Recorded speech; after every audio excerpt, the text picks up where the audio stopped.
ازيكم يا حبايب قلبي؟ عاملين ايه؟ النهارده فيديو جديد. النهارده بقى الجمعة، كل جمعة وانتم طيبين. قلت اوريكم بقى المنظر الجميل دوت نصطبح بيه كده. بصوا المنظر جميل جدا جدا. بصوا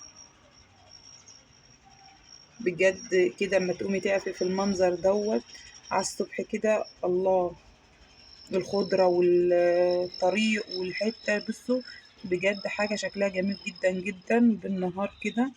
بصوا جميلة جدا. بصوا بقى الأراضي كلها بقت خضرة ازاي. احنا قصدنا الأراضي زي ما انتوا شايفين كده حبايبي، اهي قصدنا الخضرة كده، البراسيم والغلالي والحاجات. بصوا يا حبايب قلبي، ما تنسوش بقى اللايك والاشتراك في القناة وتفعيل الجرس، وشجعوني عشان نعمل فيديوهات كتير حلوة. بصوا المنظر، بجد المنظر جميل جدا جدا. اوريكم من قدام شوية. بصوا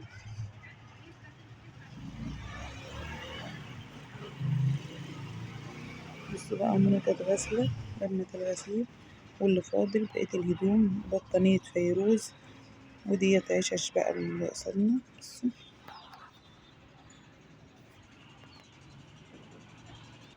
تعالوا بقى يا حبايبي نشوف بقى منى عملت لنا فطار ايه. بصراحة فيروز من ساعة ما جت وهي لخمتني، يعني انا بقيت اقول للمولد هفوق لخمتني اكتر، ما بتبطلش عايط ولا بتبطل زن وطوالي عايزة ادناها من شالة. تعالوا بقى نشوف منى عملت لنا فطار ايه. انا برضك ساعدتها في الفطار، بس هي بتعمل بقى وعملت لنا الاكل وبتروق بقى في الشقة، عشان تعرفين بقى النهاردة الجمعة هي قاعدة بترتب بقى وبتمسح وتعمل. هنشوفها بتعمل ايه، تعالوا نشوف مع بعض. تعالوا بقى يا حبايبي نشوف منى جهزت فطار ايه. بصوا بقى، بسم الله ما شاء الله.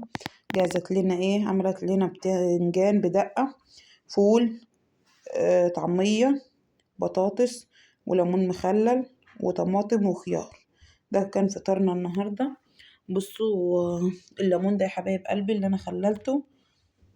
انا خللته، كنت عايزة اوريهولكم وانا بخلله، بس بصراحة يعني زي ما انا قلت لكم فيروز اكترية الاوقات ابقى مجهزة للتصوير واجي اصور ومعرفش اصور منها حاجة. بصوا البتنجان ده يا حبايبي احنا بنعمله كده. بصوا انا فتحاها كده وحشياها، فاتحة البتنجانة نصين وحشياها.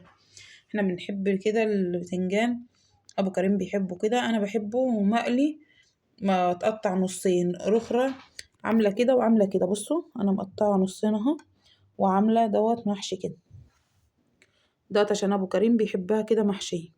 والطعمية، ودوت الفطار اللي عملته النهاردة. والأبلة فيروز بقى نايمة اهي. بصوا نايمة، ربنا هداها بقى ونامت دلوقتي. هي كده دخلت يا حبايب قلبي على الشهرين، يعني فيروز كده دخلت على الشهرين. انت هتقول يا ام كريم ما عملتلناش ولا فيديو وطلعت لنا فيروز فيه. بصراحة فيروز يعني مش بتبطل زن، مش بتبطل يعني مش عارفة اصور خالص ما هي معايا، لانها طوالي تعيط وطوالي يا حبايب قلبي عايزة ادانها من شالة. يعني قليل، يعني انتوا شايفينها كده نايمة مفيش 5 دقايق ولا 10 دقايق وهتلاقوها صحيت. جبت، بص يا حبايبي عايزة اوريكم، انا جبت نوعين بامبز لها، والنوعين انا مش عارفة بصراحة الهون الحلو فيهم، لاني زي ما انا قلت لكم بقالي 14 سنة ما خلفتش، ودي جايه لنا كده على شوقة، ويعني ربنا يا رب يرضي كل محروم. جايه لنا دي بعد عمر، وبعد نسيت اصلا يعني البامبز النوع الهون الحلو واللي مش عارفة ايه. جبت نوعين يا حبايب قلبي عايزة اوريهم لكم، بس بنت اختي عشان معاها طفل صغير قالت لي يا خالتي ما تجيبيش الغالي، الغالي بيسلخ. هي طوالي متسلخة بالبامبز. بصوا انا جبت انا نوع وده نوع، يعني انا جبت دوت وقالت لي ده بيسلخ، غيرت وجبت ده. مش عارفة بقى النوع الهون اللي بامبز حلو فيه. هي بتقول لي هاتي يا خالته بامبز اسمه هالي بيبي، او او بامبز سيلفي.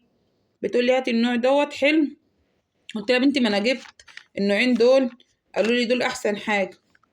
قالت لي لا، اللي عارف يا حبايب قلبي النوع البامبز الهون الحلو والنوع الهون اللي ما بيسلخش وحلو للاطفال وما يسربش يكتب لي في الكومنتات، واكتبوا لي في الكومنتات وقولوا لي البامبز ده نوعه حلو ولا لا، والهون في دول احسن. يعني امشيها على النوع الهون في دول والبامبز الهون حلو في دول. بصوا يا حبايب قلبي بقى، انا جايبه لها المرهم دوت ده للتسلخات عشان احطه مكان البامبز، يعني ما بلبسها البامبز بحط المرهم ده. وجايبه لها الزيت ده، يعني بحط الزيت دوت مره والبامبز ده مره. اكتبوا لي في الكومنتات اللي عارف نوع بقى بتاع مرهم حلو للتسلخات يكتب لي مكان البامبز بيبقى عامل لها حمران كده. اللي عارف نوع بقى كريم حلو او مرهم كريم حلو للتسلخات يكتب لي في الكومنتات. انا ماشيها على النوع ده يا حبايب قلبي، والزيت ده اللي قالوا لي عليه انا جبته، يعني الدكتور قال لي عليه انا جبته، قال لي على الزيت دوت بس. قالوا لي طالما الزيت مش عامل حاجه هاتي الكريم ده، جبت لها الكريم دوت.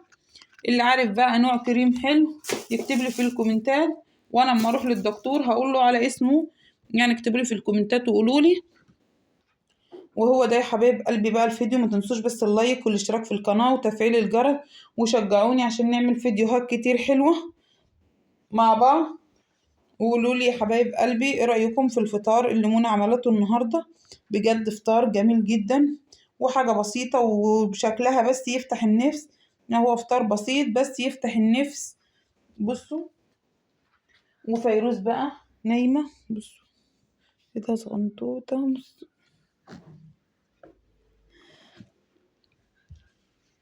هي نايمة بقى يا حبايب قلبي. اما تصحى هعمل لكم اللي عايز اعمل فيديوهات واطلع فيروز معايا يكتب لي في الكومنتات. انا قلت بس اوريكم عشان انتوا بتقولوا يا ام كريم انت من ساعة ما ولدتي ما طلعتيش خالص بنتك. يا حبايب قلبي انا ما بحبش اصلا يعني اعمل حياتي الشخصية، يعني احنا كان عندنا ظروف، كان جوزي واقع بالمكنة وكان دراعه اعمل بتاع جبيرة وكده. انا ما طلعتش ولا صورت وانا بعمل ولا صورت وهو متعور ولا اي حاجة، لاني انا مش بحب يعني كل حاجة تحصل عندنا اصورها او كده. زي بردك اللي بيقولني انت اما روحتي تولدي ما صورتيش وانت بتولدي بتاع، لا انا كنت تعبانة خالص، انا كنت بين الحياة والموت، يعني كان ربنا اللي يعلم بيا سبحان من نجاني وقومني. انا كنت بين الحياة والموت، يعني كان الكل زعلان والكل كان بيعيط وتعبان وبقى الكل متوقع انني مش هقوم، بس الحمد لله رضا وفضل من عند ربنا، واللهم لك الف حمد وشكر ليك يا رب. ربنا ده كبير قوي يا حبايب قلبي، يعني خلف ظن الكل، والحمد لله قمت بالسلامة. ما كنتش ينفع اصور لان كنت في حالة يعني كان ربنا اللي يعلم بيها. حتى تشوفوا ان انا بقالي فترة ما صورتش لاني كنت تعبانة خالص. انا لسه مبتدية اول ما اصور، انا بقالي شهرين والدة، يعني فيروز دلوقتي عندها شهرين، لسه مبتدية يعني اقوم وابتدي اصور وكده معاكم. وكمان ما بهجهدش نفسي في الشغل عشان انا برضك لسه تعبانة والجرح لسه تعبني، من ان جرحي تعبني اصلا، عشان انتوا عارفين ان انا عندي ناس صفايح دموية وكده، وحالتي يعني كان لها ظروفها، والحمد لله على كده. متنسوش بس يا حبايب قلبي انا مش عايزة اشيلكوا هم، متنسوش اللايك والاشتراك في القناة وتفعيل الجرس، وشجعوني عشان نعمل فيديوهات كتير حلوة. وقولوا لي ايه رأيكم في الفطار اللي منى عملته. وما صورتش السبوع ليه هحكي لكم بقى في فيديو تاني. احنا جبنا العروسة اللي فوق ديت لفيروز، ودوت العريس بتاع كريم، وعملنا لها اسبوع بس ما صورتش السبوع ليه، لاني كان هنا اخواتي وعماتي وقرايبي وهما ما بيحبوش يطلعوا في الكاميرا. جوزي بصراحة مرضيش يصور خالص، قال لأ خليهم براحتهم، اللي تضحك تضحك واللي ترقص واللي تهيص واللي تسقف يعني كانوا عاملين هيصة بس مش بيحبوا يطلعوا في الكاميرا. قلنا خلاص خليهم براحتهم، مش بنحب نغصب على حد انه يطلع في الكاميرا ولا كده. ما تنسوش بقى اللايك والاشتراك في القناة وتفعيل الجرس، وشجعوني عشان نعمل فيديوهات كتير حلوة، ويا رب تجعلها سنة خير على الناس كلها. خلاص السنة الجديدة هتهل هيا، يا رب كده كل اللي نفسه في حاجة يحققها في السنة الجديدة. واشوفكم ان شاء الله في فيديو جديد، ومع الف سلامة.